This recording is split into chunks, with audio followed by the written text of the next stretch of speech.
بسم اللہ الرحمن الرحیم ایاک نعبد و ایاک نستعین۔ السلام علیکم یوٹیوب سامعین، اللہ پاک آپ سب کو ہمیشہ ہنستا بستا اور آباد رکھے، آمین۔ آج میری یہ کاوش میرے اور آپ کے پیارے آقا صلی اللہ علیہ وآلہ وسلم کے پیارے شہر مدینہ منورہ کے بارے میں ہے۔ میں نے اپنے الفاظ کو تفسیر اور حدیث کا مطالعہ کر کے آپ تک پہنچانے کی سعادت حاصل کی ہے۔ اگر آپ کو میری یہ کاوش پسند آئی ہے تو میرے چینل کو سبسکرائب کریں، لائک کریں، شیئر کریں اور میری ویڈیو کو آخر تک دیکھیں۔ جزاک اللہ۔ سامعین، مدینہ منورہ مغربی سعودی عرب کے شہر حجاز میں ہے، جہاں حضرت محمد صلی اللہ علیہ وآلہ وسلم کا روضہ مبارک ہے۔ یہ شہر اسلام کا دوسرا مقدس ترین شہر ہے۔ شہر کا پورا نام یثرب تھا، لیکن حضرت محمد صلی اللہ علیہ وآلہ وسلم کی ہجرت کے بعد اس کا نام مدینہ رکھ دیا گیا، جو بعد میں مدینہ منورہ کہلایا۔ اس کی بنیاد اسلام پر ہے۔ اس شہر کی افضل ترین خصوصیت یہ ہے کہ یہاں مسجد نبوی صلی اللہ علیہ وآلہ وسلم ہے اور ہمارے اور آپ کے پیارے آقا صلی اللہ علیہ وآلہ وسلم کا روضہ مبارک ہے، جس کی زیارت کے لیے ہر سال لاکھوں مسلمان کرام یہاں پہنچتے ہیں۔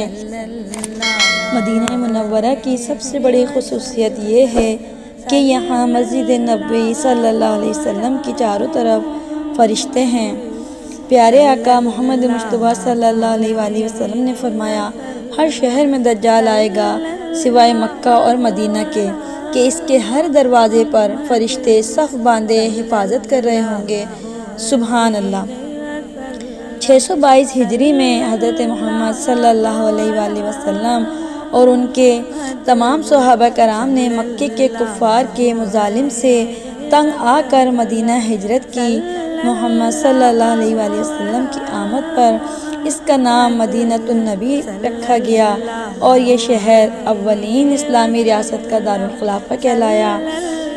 مسجد الحرام کے بعد دنیا کی سب سے اہم مسجد نبوی کی تعمیر کا آغاز 18 ربیع الاول سن 1 ہجری کو ہوا۔ آپ صلی اللہ علیہ وسلم نے ہجرت کے بعد مسجد نبوی کی تعمیر کا حکم دیا اور خود بھی اس کی تعمیر میں بھرپور مدد کی۔ میرے آقا صلی اللہ علیہ وسلم نے مسجد نبوی کی بنیاد رکھی اور فرمایا، میری مسجد میں ایک نماز پڑھنا 1000 نمازوں سے افضل ہے۔ سبحان اللہ۔ مسجد نبوی جس جگہ تعمیر ہوئی وہ دراصل 2 یتیم بھائیوں کی زمین تھی۔ دونوں بھائی اسے ہدیہ کرنے پر باضد تھے اور اس بات کو اپنے لیے فخر سمجھتے تھے، مگر محمد صلی اللہ علیہ وآلہ وسلم نے بلا معاوضہ وہ زمین قبول نہیں فرمائی۔ 10 دینار قیمت طے پائی۔ آپ صلی اللہ علیہ وسلم نے حضرت ابوبکر صدیق رضی اللہ تعالیٰ عنہ کو اس کی ادائیگی کا حکم دیا اور یہاں مسجد نبوی اور مدرسے کی تعمیر کا فیصلہ ہوا۔ میرے آقا صلی اللہ علیہ وآلہ وسلم نے فرمایا، مدینہ ان کے لیے بہتر ہے جو اس کا علم رکھتے ہوں۔ جو شخص مدینے کی بھوک اور سختی کے باوجود ثابت قدم رہے گا، میں قیامت کے دن اس کی گواہی دوں گا۔ سبحان اللہ۔ رسول اللہ صلی اللہ علیہ وآلہ وسلم نے فرمایا، جبل عیر اور غار سور کا درمیانی علاقہ حرم مدینہ ہے۔ جو شخص یہاں بدعت اور خلاف شریعت کام کا ارتکاب کرے، کسی بدعتی کو پناہ دے تو اس پر لعنت ہے، اللہ کی، فرشتوں کی اور تمام لوگوں کی۔ میرے آقا صلی اللہ علیہ وسلم نے فرمایا، میرے گھر اور میرے منبر کے درمیان والی جگہ جنت کے باغیچوں میں سے ایک باغیچہ ہے۔ نبی کریم صلی اللہ علیہ وآلہ وسلم کے حجرہ شریفہ اور منبر کے درمیانی جگہ ریاض الجنہ کہلاتی ہے۔ آپ صلی اللہ علیہ وسلم نے فرمایا، میرا منبر قیامت کے دن حوض کوثر پر ہوگا۔ سبحان اللہ۔ آپ صلی اللہ علیہ وآلہ وسلم نے فرمایا، میرا منبر جنت کے ایک اونچے دروازے کی سیڑھی ہوگی۔ جو شخص میرے منبر کے پاس جھوٹی قسم کھائے گا، خواہ سبز مسواک سے متعلق ہو اس کا ٹھکانہ دوزخ میں بن گیا۔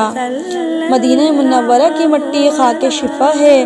رسول اللہ صلی اللہ علیہ وسلم اپنی شہادت کی انگلی زمین پر لگا کر اٹھاتے اور پڑھتے، اللہ کے نام کے ساتھ ہماری زمین کی مٹی ہمارے لعاب دہن کے ساتھ بیماری سے شفا کا سبب ہے۔ سبحان اللہ۔ خاتم النبیین صلی اللہ علیہ وسلم نے فرمایا، قیامت کے قریب ایمان سمٹ کر مدینہ منورہ کی طرف آ جائے گا۔ بقیع غرقد والوں کے لیے میرے آقائے دو جہاں محمد مصطفیٰ صلی اللہ علیہ وسلم نے دعا فرمائی، اے مومن قوم، تم پر سلامتی ہو، ہم انشاءاللہ تم سے آ ملیں گے۔ اے اللہ، بقیع غرقد والوں کی مغفرت فرما۔ بقیع غرقد جس میں 10,000 کے قریب صحابہ کرام دفن ہیں۔ مدینے میں موت کی فضیلت ارشاد نبوی ہے، تم میں سے جس شخص کو موت آ سکتی ہو اسے چاہیے کہ یہ سعادت حاصل کرے، کیونکہ میں یہاں مرنے والوں کی گواہی دوں گا۔ اما عائشہ رضی اللہ تعالیٰ عنہ فرماتی ہیں، میں نے خواب دیکھا، 3 چاند میری گود میں آ کر گرے ہیں۔ اس خواب کی تعبیر یہ بیان ہوئی کہ آپ صلی اللہ علیہ وآلہ وسلم اور آپ کی 2 جاں نثار خلیفہ آپ کے حجرے میں آرام فرما ہیں۔ گنبد خضرا کو مسجد نبوی میں امتیازی خصوصیت حاصل ہے۔ اس کے نیچے حضرت محمد مصطفیٰ صلی اللہ علیہ وآلہ وسلم، حضرت عمر رضی اللہ تعالیٰ عنہ اور حضرت ابوبکر صدیق رضی اللہ تعالیٰ عنہ کے روضے مبارک ہیں۔ یہ مقام دراصل ام المومنین حضرت عائشہ رضی اللہ تعالیٰ عنہ کا روضہ مبارک تھا۔ سبحان اللہ۔ مسجد نبوی صلی اللہ علیہ وآلہ وسلم کے عین درمیان میں عمارت کا اہم ترین حصہ جہاں حضرت محمد صلی اللہ علیہ وآلہ وسلم کا مزار مبارک ہے، جہاں ہر وقت مسلمانوں کی بڑی تعداد موجود رہتی ہے۔ مسلمانوں کا عقیدہ ہے کہ آپ صلی اللہ علیہ وسلم کے وسیلے سے مانگی گئی ہر دعا یہاں قبول ہوتی ہے۔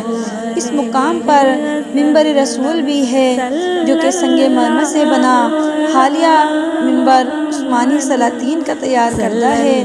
شاہ فہد کے دور میں مسجد نبوی کی توسیع کا عظیم ترین منصوبہ تکمیل دیا گیا۔ رسول اللہ صلی اللہ علیہ وسلم کو جب کبھی جہاد کے لیے لشکر روانہ کرنا ہوتا تو اسی مسجد سے اس کی تشکیل دی جاتی۔ رسول اللہ صلی اللہ علیہ وآلہ وسلم نے مسجد نبوی کو صرف عبادت کی جگہ قرار نہیں دیا، بلکہ اس میں لوگ سماجی، سیاسی، علمی اور زندگی کے تمام امور کے متعلق مسائل کے حل کے لیے استفادہ حاصل کرتے ہیں۔ اسی لیے مدینہ منورہ کا معاشرہ دنیا کے لیے ایک عظیم مثال بن گیا۔ مسجد نبوی مسلمانوں کے لیے ایک بڑی اہمیت کی حامل ہے۔ برسوں سے لاکھوں مسلمان مسجد نبوی اور روضہ رسول کی زیارت کے لیے مدینے جاتے ہیں۔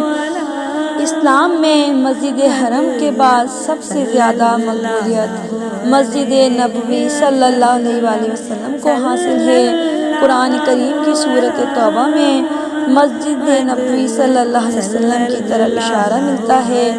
جو مسجد پہلے روز سے ہی تقویٰ کی بنیاد پر بنائی گئی ہے، وہ اس بات کے لیے زیادہ موزوں ہے کہ تم اس میں عبادت کے لیے کھڑے ہو۔ سبحان اللہ۔ مسجد نبوی میں ایسے لوگ عبادت کرنے آتے ہیں جو پاک رہنا پسند کرتے ہیں، اور اللہ تعالیٰ پاک رہنے والوں کو پسند کرتا ہے۔ حدیث میں ہے کہ 3 مساجد کے علاوہ کسی دوسری مسجد کا زیادہ ثواب حاصل کرنے کی نیت سے سفر اختیار نہ کیا جائے۔ سعودی عرب کے فرما روا شاہ عبداللہ نے مسجد نبوی کی تعمیر اور توسیع کے لیے 4 ارب 70 کروڑ ریال کے عظیم منصوبے کا اعلان کیا تھا۔ منصوبے کے مطابق مسجد نبوی کے مشرقی حصے کی توسیع کرنی جانی تھی، جس کے بعد اس حصے میں مزید 70,000 نمازیوں کی گنجائش بڑھ گئی۔ اس منصوبے میں مسجد نبوی میں 182 بڑی خودکار چھتریاں بھی نصب کی گئی تھیں تاکہ زائرین سورج کی گرمی اور بارش سے محفوظ رہ سکیں۔ تو سامعین، یہ تھی میری چھوٹی سی کاوش۔ اگر آپ کو یہ پسند آئی ہے تو میری اس ویڈیو کو زیادہ سے زیادہ شیئر کریں۔ جزاک